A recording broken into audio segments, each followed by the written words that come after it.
जी, सियासत.pk के साथ मैं हूं वकार बगा और इस वक्त मेरे साथ मौजूद है साबिक secretary election commission of Pakistan Kanwar Dilshad साहब। कंवर साहब, बहुत शुक्रिया आपके कीमती वक्त का। सर, आपने बड़ी बात की और अगर हम पिछले अरसे में देखें तो आप ही फॉरेन फंडिंग केस के हवाले से मीडिया पे प्रेजेंट होते रहे और आप ये भी कहते नजर आए कि इस पे पाबंदी लग जाएगी। कल जो फैसला आया और पीटीआई की जो लीडरशिप है, टॉप लीडरशिप, वो तो कह रही है कि ये कोई फैसला ही नहीं और हम पे जो दबा था फॉरेन फंडिंग का वो धुल गया है। ये अलमशहूर फॉरेन फंडिंग केस था, ये बेसिकली ममनुआ फंडिंग केस था। तो कैसे देखते हैं सर इस फैसले को आप? ज़ाहिर है कि जिस पार्टी के खिलाफ फैसला आता है तो उसके अपने दलाइल होते हैं और दलाइल के तहत अपने वोटरों को, अपने हामियों को अपनी तसल्ली दिलाने के लिए अपने कोई ना कोई टेक्निकल बातें करते रहते हैं। असूली तौर पर फॉरेन फंडिंग और ममनुआ फंडिंग एक ही सिक्के के दो रुख हैं, इसमें कोई फर्क नहीं है। ठीक है। इसमें हमारा जो, लेकिन इसमें सबसे बड़ी अहम बात यह है कि तहरीक इंसाफ के दोस्तों को अंदाजा होना चाहिए कि जो हमारा कॉन्स्टिट्यूशन के में तो ज़ाहिर है इसका जो आगे जो सब उसकी जो बनती है, एक्ट बनता है, रूल बनता है, तो उसमें जो हमारा रूल बना हुआ है, जो एक्ट बना हुआ है, उसमें लफ्ज है प्रोहिबिटेड यानी ममनुआ फंडिंग, उसमें फॉरेन फंडिंग का जिक्र नहीं है। तो इसलिए दोनों एक ही चीज है, फॉरेन फंडिंग और ममनुआ फंडिंग। तो वो लिहाजा ये इसलिए इलेक्शन कमीशन ने अपने फैसले में ममनुआ फंडिंग। मेरी करेक्शन कर दीजिएगा, मेरी तस्हीह कर दीजिएगा कि फॉरेन फंडिंग वो नहीं होती जिस तरह हम कहें कि कोई इसराइल से फंडिंग ले ली या किसी गैर मुल्की ऐसी फंडिंग कंपनी से या किसी मुल्क से आपने फंडिंग ले ली जिसके आप एजेंडे पे काम करते हैं। और ममनुआ फंडिंग ये है कि जिसमें कोई कानूनी पेचीदगियां होती हैं मगर आपने फिर भी वो फंडिंग ले ली। देखो जी, इसराइल हो, इंडिया हो या कोई मुल्क हो, वो इस तरह तो फंडिंग नहीं देता। वो अपने मुख्तलिफ एजेंसियों के जरिए, जो मुख्तलिफ मल्टी नेशनल कंपनियां होती हैं, उनके जरिए जो है वो कोई ना बहाने से फंडिंग होती रहती है। गवर्नमेंट जो है किसी मुल्क की तो किसी को गवर्नमेंट तो किसी पार्टी को फंडिंग देती है, उनके आगे इदारे होते हैं, अपने इदारों के जरिए फंडिंग देती है। सर, आप सुनते हैं कि पाकिस्तान तहरीक इंसाफ को भी कोई इसी तरह इनडायरेक्टली फंडिंग दी गई है? जो मैं नहीं कह रहा, ये जो रिपोर्ट आई है, जो फैसला आया है इलेक्शन कमीशन पाकिस्तान का, उसमें लिखा हुआ है, इसमें 354 जो कंपनियां हैं, जो कि फॉरेन कंपनियां हैं, उन्होंने इस पार्टी को चंदा दिया, कंट्रीब्यूशन की, डोनेशन की, जो कि गैर मुल्की फंड में आ गई और वो ममनुआ फंडिंग में भी आ गई। ये एक सिलसिला बनता है। उस पर इलेक्शन कमीशन पाकिस्तान ने अपने फैसले में यही कहा है कि भी 354 एक कंपनी है जो गैर मुल्की है और उसमें पाकिस्तान का जो कॉन्स्टिट्यूशन है या जो इलेक्शन एक्ट है या जो हमारे कवानीन है, उसमें लिखा हुआ है कोई भी शख्स जो है या पार्टी जो है वो किसी इंडिविजुअल से जो कि पाकिस्तान का शहरी ना हो, उनसे डोनेशन नहीं ले सकता, वो प्रोहिबिटेड में आ जाती है। तो ये तो मामला, और फॉरेन फंडिंग में लफ्ज तो दो लफ्ज लिखे हैं, प्रोहिबिटेड भी लिखा हुआ है, फॉरेन फंडिंग भी लिखा हुआ है, तो दोनों तो एक ही चीज है। तो उसमें जो है कि वो साफ लिखा हुआ है। लेकिन जो पाकिस्तानी शहरी हैं, वो हमारे वतन शहरी हैं, वो किसी पार्टी को भी चंदा देना चाहे वो दे सकते हैं, वो इसलिए वो पाकिस्तानी शहरी है, उनके पास पाकिस्तानी पासपोर्ट है। सरगोदा से एक शख्स है मियां अख्तर जावेद साहब, उनकी जैन टेक्सटाइल के नाम से कंपनी है। इसके बाद हमने देखा कि शोएब अहमद साहब, शोएब अहमद बसरा साहब, उनकी पाकिस्तानी कंपनी है national food processing company, Kinza beauty salon. हमने इस तरह की कंपनीज देखी जिसको जो पाकिस्तानी है और लोग सामने आए, उन्होंने वीडियोस बनाई, उन्होंने ट्वीट्स किए और उन्होंने ये कहा कि ये तो हम पाकिस्तानी और हमने फंडिंग की हुई है और हमारी कंपनीज को या हमारी फंडिंग को फॉरेन फंडिंग का नाम दे दिया गया इलेक्शन कमीशन की तरफ से। वो बेवकूफ लोग हैं, जाहिल लोग हैं। अच्छा, इलेक्शन कमीशन पाकिस्तान है, किसी का नाम नहीं लिया। ठीक है। ये स्टेट बैंक ऑफ पाकिस्तान की रिपोर्ट है। उनको कह दें उन जाहिलों को कि ये नाम स्टेट बैंक ऑफ पाकिस्तान की रिपोर्ट है, आप स्टेट बैंक ऑफ पाकिस्तान को मुतमईन करें, इलेक्शन कमीशन ऑफ पाकिस्तान को मुतमईन करने की जरूरत नहीं है। जो भी वो लोग तो इलेक्शन कमीशन ऑफ पाकिस्तान पे इल्जाम लगा रहे हैं कि इलेक्शन कमीशन ऑफ पाकिस्तान ने हमारा नाम इस्तेमाल करके पीटीआई को गंदा करने की कोशिश की है। वो मैंने कह दिया ना, वो जाहिल लोग है ना, जाहिल है ना। वो इलेक्शन कमीशन पाकिस्तान को पास तो कोई इन्वेस्टिगेशन एजेंसी नहीं है। वो जाहिलों को कह दें ये स्टेट बैंक ऑफ पाकिस्तान की रिपोर्ट है, इलेक्शन कमीशन तो कोई इंक्वायरी नहीं की। जो स्टेट बैंक ऑफ पाकिस्तान ने इलेक्शन कमीशन को लिख के दिया, वही उन्होंने आगे फैसले में लिख दिया। सर, एक बात तो बनती है, अगर कंपनी सामने आई है और उन कंपनीज के जो मालिकान है वो पाकिस्तानी है, तो फिर स्टेट बैंक का डेटा गलत हो सकता है, या क्या वजह है कि अगर एक बंदा एक कंपनी का मालिक खुद कह रहा है कि मैं पाकिस्तानी हूँ और मेरी कंपनी को आप फॉरेन फंडिंग में डाल रहे हैं, तो कुछ तो वो इसमें झूठ तनाज़ है। बोल रहे हो, वो झूठ बोल रहे हो। अच्छा, वो झूठ अगर बोल। उसमें हम्म, अगर उसमें जरूरत है उसके अंदर, तो कल ही इलेक्शन के पाकिस्तान में आके पेश हो जाए कि जनाब ये जो स्टेट बैंक ने आपको रिपोर्ट दी है वो गलत है। हम्म, तो फिर ठीक है, फिर इलेक्शन में पाकिस्तान उसमें लिस्ट में निकाल देगा। तो नहीं, अब इलेक्शन में पाकिस्तान स्टेट बैंक को लिखेगा, आप हमें इनको दोबारा क्लैरिफिकेशन दें। ठीक है। उसको कहें कि जब इस तरह की झूठ बोलने की बजाय या इलेक्शन के फिर तनकीद करने की बजाय अपनी अकल से काम ले और इलेक्शन के फिर पाकिस्तान में आके दरखास्त पेश करके जनाब आपको स्टेट बैंक की रिपोर्ट के मुताबिक जो है मैं तो पाकिस्तानी हूँ, मैंने पाकिस्तान को चंदा दिया है, पाकिस्तान को दिया, तो ठीक है। तो इलेक्शन में पाकिस्तान उसकी बातों पर यकीन नहीं करेगा। इलेक्शन में पाकिस्तान उसकी जो दरखास्त आएगी उसको स्टेट बैंक को पाकिस्तान को भिजवा देगा। उसे कहें कि इलेक्शन कमीशन में तनकीद करने के बजाय अपने दरखास्त दें और इस तरह की हरकतें मत करें जिससे इलेक्शन कमीशन आपको अटैक होता हुआ। और इलेक्शन में पाकिस्तान दरखास्त दे और इलेक्शन में पाकिस्तान जो स्टेट बैंक से पूछेगा। कवर दिलशाद साहब, असद उमर साहब कहते हैं और उनका कहना है कि नासिर अजीज और जो रोमिता शेट्टी उनकी जो फंडिंग है $27,500, वो कह रहे हैं कि असद उमर साहब कह रहे हैं नासिर अजीज मेरे दोस्त हैं, वो पाकिस्तानी नेशनल हैं और उनकी मिसेस का जॉइंट अकाउंट था, उससे उन्होंने फंडिंग की, उसको इन्होंने फॉरेन फंडिंग और इंडियन फंडिंग का नाम दे दिया है। बिल्कुल दुरुस्त फरमा रहे हैं। असद उमर साहब पढ़े लिखे आदमी है, वफाकी वजीर है, इंतहाई मोतबर शख्सियत है। तो उन्हें जनाब ये कहना चाहिए कि जनाब कि वो आप इलेक्शन कमीशन पाकिस्तान को एक दरखास्त दे दें कि जनाब ये जो आपको जहाँ इलेक्शन कमीशन को साफ लिखा है कि हमारे पास तो स्टेट बैंक ऑफ पाकिस्तान है दी है, तो वो स्टेट बैंक ऑफ पाकिस्तान से क्लैरिफिकेशन ले लें। वो इलेक्शन कमीशन पाकिस्तान जो है उसको जो दरखास्त आएगी असद उमर साहब की तरफ से वो स्टेट बैंक से रेफर कर देंगे, स्टेट बैंक ऑफ पाकिस्तान उसमें से क्वेश्चन कर लेगा।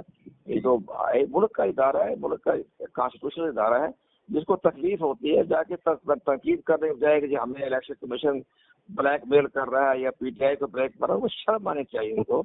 इलेक्शन कमीशन किसी को ब्लैकमेल नहीं कर रहा। इलेक्शन कमीशन के पास जो भी रिपोर्ट आई है वो अकाउंटेंट जनरल पाकिस्तान की तरफ से आई है और ऑडिटर जनरल पाकिस्तान की तरफ से रिपोर्ट आई है या हुकूमत के उस वक्त इमरान खान साहब प्राइम मिनिस्टर पाकिस्तान थे जब रजा बाकर साहब गवर्नर स्टेट बैंक थे, उनकी तरफ से स्टेटमेंट आई है। तो ये सब कुछ उन्होंने कहा। सर, ये जो इलेक्शन कमिश्नर हैं, चीफ इलेक्शन कमिश्नर, ये तो इमरान खान साहब के दौर में तैनात भी हुए हैं और अब पाकिस्तान तहरीक इंसाफ की और इनकी सबसे ज्यादा तनकीद भी पाकिस्तान तहरीक इंसाफ कर रही है। तो क्या आप समझते हैं कि इस तैनाती के पीछे किसी और की हिम्मत थी और किसी और की मर्जी से हुई थी, या क्या वजह है? देखो जी, बात यह है, इमरान खान कोई पाकिस्तान का मुगल आजम नहीं है कि जनाब बस मैंने कह दिया अपॉइंटमेंट हो गई। वो तरीका होता है अपॉइंटमेंट का, पार्लियामेंट्री पार्टी होती है, उसमें 12 रुकनी पार्लियामेंट्री पार्टी होती है, वो डिसाइड करती है। नाम दोनों तरफ से आते हैं, हुकूमत की तरफ से नुमाइंदे आते हैं, अपोजिशन की तरफ से नुमाइंदे आते हैं। तो उसके बाद पार्लियामेंट्री कमेटी को सिलेक्ट कर लेती है, तो ये ठीक है, उसका रिकॉर्ड देखती है सारा बात। उसमें ये इमरान खान तो पाकिस्तान का वो नहीं है ना, जब मैंने कह दिया अपॉइंटमेंट हो गई, तुम्हारे कहने से अपॉइंटमेंट कैसे हो गई? और तो पाकिस्तानी कमेटी ने अपॉइंटमेंट की है उनकी। हाँ, नाम आपकी तरफ से आ गया, ठीक है, एक ब्यूरोक्रेट के नाम आ गया, उसमें आपने जो उसके जो बात थी गैर है, उनकी मुखालफत करना, बस किसी कंडक्ट पर करना, किसी अमल पर करना, वो हर सियासी पार्टी का हक है। जो पहले भी अपोजिशन भी हमेशा इलेक्शन कमीशन पर अटैक करते रही, हमले करते रही, तरकीब करते, उनका राइट बनता है, कानूनी भी आईनी भी। इमरान खान बिल्कुल सर, ये जितने भी सियासी जमातें होती हैं उनकी तरफ से अदारों के ऊपर तनकीद की जाती है और ये मामला हम देखते हैं। आप इस केस को किस नजर से एनालाइज करते हैं? क्या पाबंदी लग रही है? आपको नजर आ रहा है कि पाकिस्तान तहरीक इंसाफ बैन हो रही है और इनका इलेक्शन सिंबल लिया जाएगा? मैंने कभी की नहीं कहा कि इस पार्टी को पाबंदी लग रही है। हमने ये कहा कि अगर किसी पार्टी को फॉरेन एडेड पार्टी को के बारे में कोई सबूत मिल जाए तो फिर वो हुकूमत पाकिस्तान उस पार्टी को पाबंदी लगाने के लिए सुप्रीम कोर्ट ऑफ पाकिस्तान को रेफरेंस भिजवा सकती है। लेकिन जो फैसला आया है, हमने पढ़ा है बारीकी से, गहराई से, ये जो तहरीक इंसाफ जो है वो किसी तरह भी पाबंदी के जिम्मे में नहीं आती। ये उनको एड मिली है, कंट्रीब्यूशन एड नहीं मिली बल्कि कंट्रीब्यूशन मिली है, और कंट्रीब्यूशन लेने के बारे में जो ममनूआ फंडिंग वो जब्त हो जाएगी। बस इसके बाद बहुत मामला खत्म हो गया। इसमें पार्टी की पाबंदी कैसे हो सकती है? सर, आप इस चीज को किस नजर से देखते हैं कि ये जो $100, $50, $150, $200 की जो कंट्रीब्यूशन इन्हें मिली है, जो जिसको अब वो फॉरेन फंडिंग में डाला गया है, तो ये तो एक बहुत सी माइनर सी फंडिंग है और इसमें तो किसी का एजेंडा भी नहीं हो सकता। ये तो सामने नजर आ रहा है ना कि ये इंडिविजुअल्स ने दी है और जो पेड मेंबर नहीं, ये नहीं होगा। यू राइट, यू राइट, ये बिल्कुल सही फरमा रहे हैं आप। 100 दिया, 1000 दिया, $500 दिए अपनी, लेकिन उसमें अगर कोई आदमी पाकिस्तानी की शहरी नहीं है और वो गैर मुल्की शहरी है, उस वक्त इमरान खान का इसमें वो मामला यह है कि उन्होंने देखा नहीं, उन्होंने सोचा नहीं, किसी के जहन में भी नहीं आता या कोई कानून बना है, क्या मामला होता है। ये जो भी कोई बेकायदगी बेज़ाब्ती हुई है, ये मैनाफाइड नहीं है, ये बात नीति नहीं है। ये एक चार्टर्ड अकाउंटेंट ने उसको गहराई में नहीं देखा और इमरान खान साहब को नहीं बताया जनाब इसमें कहाँ से आ गई, किधर से। इसमें इमरान खान साहब का इसमें कोई ज्यादा मामला नहीं है और ये सारी बेकायदगी बेज़ाब्ती हो गई है चार्टर्ड अकाउंटेंट की तरफ से। ठीक है। और इसी तरह से जहाँ कोई जहाँ अगर किसी ऐसे शख्स ने या मेंबर ने शहरी ने जो अपना कंट्रीब्यूशन दे दिया है या कंपनी ने दे दी है, वो पाकिस्तान की कंपनी नहीं है, तो वो तो आसान तरीका है। वो इलेक्शन पाकिस्तान ने उनको शो का नोटिस दिया है इमरान खान साहब को, वो उसका जवाब दे दें, टेक्निकल अपने मशीरों से मशवरा करके, लायर से मशवरा करके उसका जवाब दे दें। अगर इलेक्शन कमीशन पाकिस्तान उसके जवाब से मुतमईन हो जाता है तो केस खत्म हो जाएगा।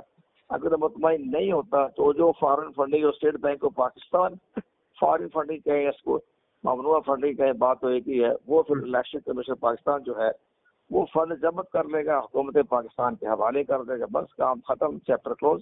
सर 2017 में जो सुप्रीम कोर्ट का फैसला था कि तमाम पार्टियों की स्क्रूटनी जो है वो बराबरी की सतह पे की जाए, बराबर की जाए, तो पाकिस्तान तहरीक इंसाफ कह रही है कि सिर्फ उन्हें टारगेट किया गया है, जबकि जो मौजूदा वजीर खारजा बिलावल भुट्टो हैं, उनका इल्जाम है मौजूदा वज़ीर आज़म पे और इनके भाई पे कि शहबाज शरीफ और नवाज शरीफ ने ओसामा बिन लादेन से पैसे लिए थे बीबी की गवर्नमेंट को गिराने के लिए। तो बाकियों की जो है स्क्रूटनी वो क्यों नहीं की गई और उसे क्यों डिले किया गया, या आपको लगता है कि वो भी की जाएगी जल्द? बेवकूफ लोग हैं, हकायक को समझते नहीं, गहराई में जाते नहीं, टीवी पे आने के लिए अपनी बातें करते रहते हैं। इलेक्शन कमीशन पाकिस्तान ये आया 2014 में case, supreme court of Pakistan ने कहा था बाकी जमातों को भी जो है इन्वेस्टिगेशन कर लें, जो आपके पास असासे जमा करवाते हैं, पार्टी फंड जमा करवाते हैं, तो वो आप उनके भी चेक कर लें। इनका 2014 में आया, उनका इसमें जो फैसल जो है क्या 2017 में सुप्रीम कोर्ट ने वो बकायदा जो है तहरीक इंसाफ की तरफ से जो आया वो इलेक्शन पाकिस्तान में 2017 के एंड में आया। उसकी इंक्वायरी हो रही है, स्क्रूटनी कमेटी बैठी हुई है, तमाम फंडिंग चेक हो रही है और वो भी 2-4 महीने में उसका फैसला भी आ जाएगा। सुप्रीम कोर्ट पाकिस्तान की हदायत पर ही अमल कर रहा है इलेक्शन पाकिस्तान और वो 2-4 महीने में उसका फैसला हो जाएगा। जहाँ तक ये बात आपने किसी सऊदी अरब के किसी शख्स का नाम लिया, ये हकायक जो है वो उस फंडिंग में तो नहीं आएगा। वो तो जाहिर है अगर कोई ऐसी बात है सर, ये मैं तो नहीं इल्जाम लगा रहा, ये वज़ीर खारजा ने लगाया था। आखिर में सर मुझे आरिफ नकवी साहब के किरदार पे बता दें कि उनका किरदार जो है इस सारे मामले में, क्योंकि वो बड़े डिस्कस हो रहे हैं और उनकी फंडिंग बहुत ज्यादा है, तो वो तो उन पे जो केसेस बने 2018 और 19 में जो केसेस हैं 17, 18, 19 में, और जो उन्होंने फंडिंग दी पाकिस्तान तहरीक इंसाफ को वो उन्होंने 5 साल पहले दी।